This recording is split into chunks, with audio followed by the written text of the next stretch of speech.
Hey everyone, welcome to Designer Dataviz, a place for graphic designers to learn data visualization skills. My name is Tatiana Temple. I'm a data visualization designer and I've been doing this for 25 years. The topic of today's video is how to be happy, how to be motivated and inspired as a graphic designer. I used to work in corporate environment and I really struggled with motivation. I thought the work was boring. I didn't feel like I could make a lot of difference in the world. So I studied a lot of business motivation and just business speakers. So today I want to share with you a framework that I think really works for every area of life, including the graphic design work, and some of my favorite resources that are free that I can use today to improve your quality of work and quality of life. So let's get to it. So the theory that really impressed me, because I realized like it totally works, is a three-pronged framework that Daniel Pink described in his very famous TED Talk and also in his book Drive. I will link the top below. I would highly recommend that you watch it. And there are three things that he mentioned. It's autonomy, mastery, and purpose. And if you think about it, like if you ask yourself questions like about autonomy, do I feel respected in my work? Do I feel like I have space to make design decisions and nobody, micromanages me? And that's when you have autonomy. Mastery is when you're really good at what you do and you keep improving and you're proud of your work. You know that you've put enough effort, enough time, and enough mental resources and creativity to make it the best you can be. And am I improving every day? Which is a good question. And purpose is something that every human basically, in a way, struggles with. We all want meaning in our lives. Like, do you know why you're in this profession? Do you know what kind of difference? Because meaning in life always comes from making a difference in the world and making the world a better place. Like, do you know how you're affecting this world? 10, 20, 30 years from now, you can look back and say, yeah, it wasn't chasing some, material stuff, but it's nice to have a purpose. And so if you ask yourself these three questions, or you look at your life in these three areas, where can you improve? So let's talk about autonomy first. Just the definition of autonomy is the quality of or a state of being independent, free, and self-directing. For a designer, it generally means that you're given freedom to make design decisions. Nobody stands over your shoulder and says, make the font bigger, or move this here, or make it a different color. I mean, unless it's your art director. And it's not always possible, to have that space where it's just you. But we do feel good when we have that autonomy. Like Michael Bierut once said, he's a very famous designer and owner of a partner at Pentagram Agency in New York. After 9/11, he said, I don't want to die with a phone in my ear listening to a client say, make the font bigger.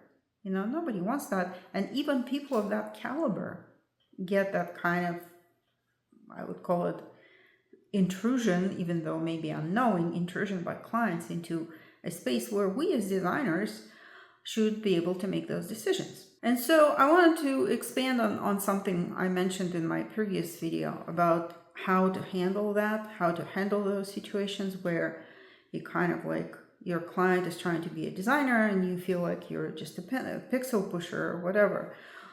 So ideally, how graphic design works is a client comes to you with a problem.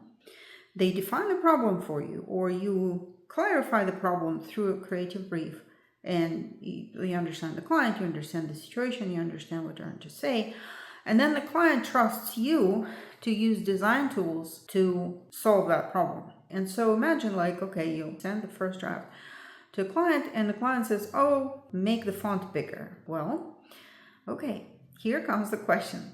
The question that actually leads not just to better clarity, and it doesn't just serve to protect your creative space. I don't like the idea of I have to protect my boundary. It's much better to actually, and much more interesting, to go through life asking questions. The question is, what is this design not doing that it's supposed to do? And then you're shifting the conversation from design decisions, which should be your purview, to the problem. It's like, okay, well, let's clarify the problem. It's actually quite difficult. Clarifying problems is an art in itself because people very often don't understand what the problem is. They think the problem is the logo is too small or the font is too small, but it's actually something quite different. And so this way you can have more meaningful conversations with your client that help not only you, but your client as well. So by clarifying the problem, you can do much better work and your client will be much happier and you'll have better, more interesting conversations. It's not always possible to have those conversations, but you can try. Sometimes there's just not enough time to do this, or sometimes there's more than one client. Your actual client is like twice removed from you. Maybe there's like a marketer, and they have a client, and marketer comes to you, and then you can't really ask the question directly to the client. It's not an ideal situation, so I always try to get access to the actual decision maker. If you are afraid to ask questions directly, like such direct questions like that, you can preface that question with the phrase, may I know what this design is not doing that it's supposed to do? This way, you're kind of showing more respect to the client and you're acknowledging that you're not entitled to this information, but you're asking for it. For example, if the client says, make the logo bigger, it might mean, oh, I'm afraid nobody will notice this and my sales will go down, or I'm afraid I'm going to get lost on a supermarket shelf, my product will be lost. So then you can make informed decisions based on that. Mock up your packaging design on a supermarket shelf, try it out, see if it stands out or not. Make the font bigger, or make this text go all the way across the page and not like leave no white space. Clients are usually afraid of the white space. It's probably our duty as graphic designers to educate clients on the value of white space in the noisy environment that we live right now. White space is often the best way to be noticed. One of the things I actually found offensive at the beginning of my design career working in this corporate environment was when a person comes and says, make it pretty. It may seem a little diminishing, like a little condescending, like we're just here to, we're like these pretty little, pretty makers, graphic designers, but actually beauty serves a huge purpose. Beauty serves an enormous purpose because people will look at something beautiful and will be invited or seduced, as they say, to read your material, versus if it's ugly, then they'll just like, whatever. Now, mastery. Graphic design is a craft. Remember that documentary, if you've seen it, Hero Dreams of Sushi? It's the sushi master who does the same thing every single day. In Japanese culture, like you perfect the same thing over and over and over and over. So graphic design is kind of like that. You have to practice it, and I enjoy it. I like every time I open Illustrator, I'm like, ooh, I'm so excited. I just happen to love Adobe Illustrator and just working on projects. But you can improve a lot of things as a graphic designer. Like there's so many areas that you can study. For example, typography.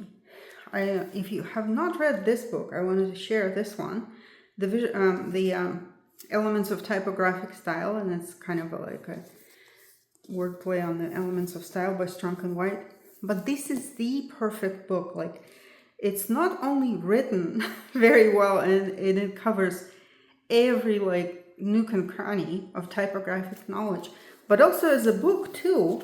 Like, it's printed in a way that it just stays open. And it's printed perfectly that the lines of text, actually, if you look through it to the light, like I'm looking right now, the lines of text are on the same baseline. Everything's aligned to baseline, everything's aligned to grid. It's just an absolute masterpiece.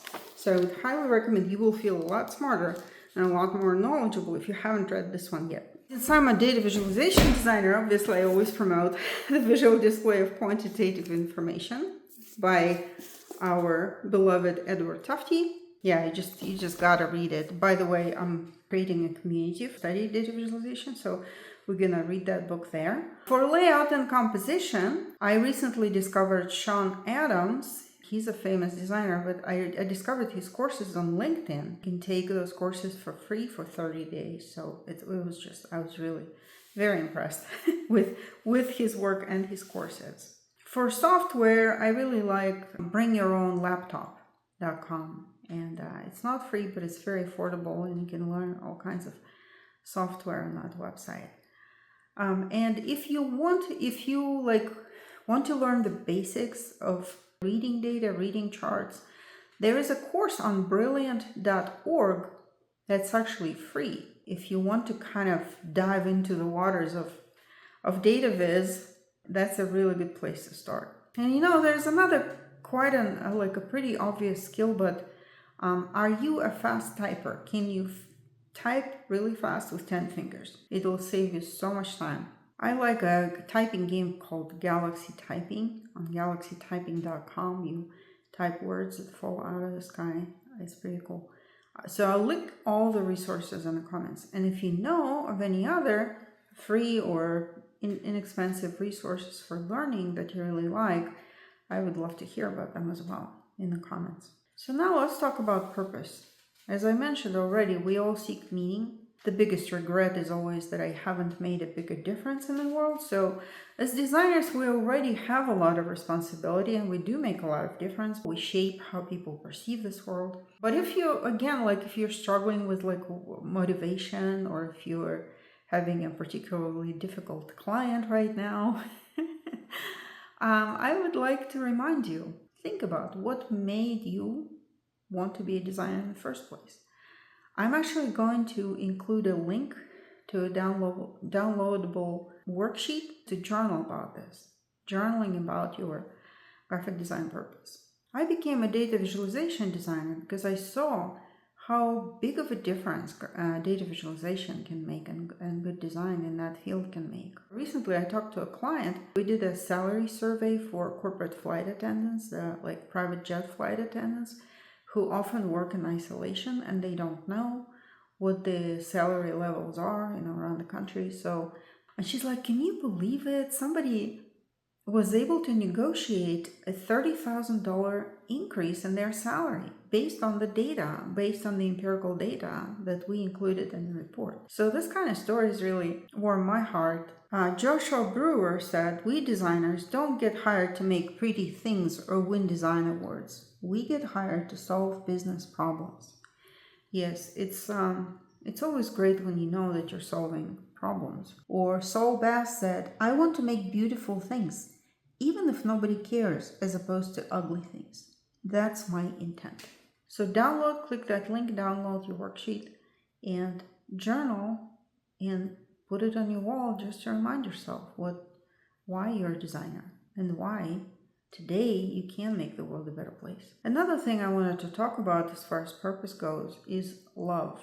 The love that we put in our projects. We're usually graphic designers because we love being graphic designers. Say you have a difficult client, but it's a project that really would help somebody. So you can intentionally shift your focus from your client to the reader and start caring about the reader.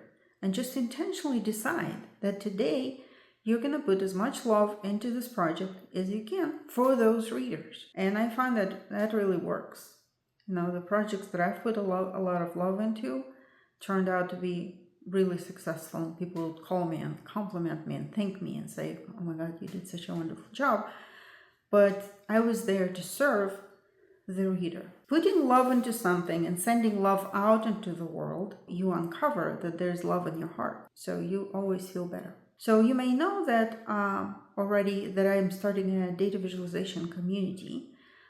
So if you want to mentor directly with me and learn that skill and become that expert and have the mastery, the autonomy, and the purpose, and those higher paying, interesting jobs and more regular jobs, click the link below, go to TatianaTemple.com and sign up for my waitlist, and you will be the first to know when we start. And it's going to be really a lot of fun. There's going to be weekly challenges, there's going to be a course, And there's going to be lots and lots of community feedback and discussion. And I will be right there alongside working on them with you. Okay, so please comment, like the video, and subscribe. I'd love to hear from you, any training resources, or what you thought about the video, or any topics that you would like me to cover in the future. So thanks for watching.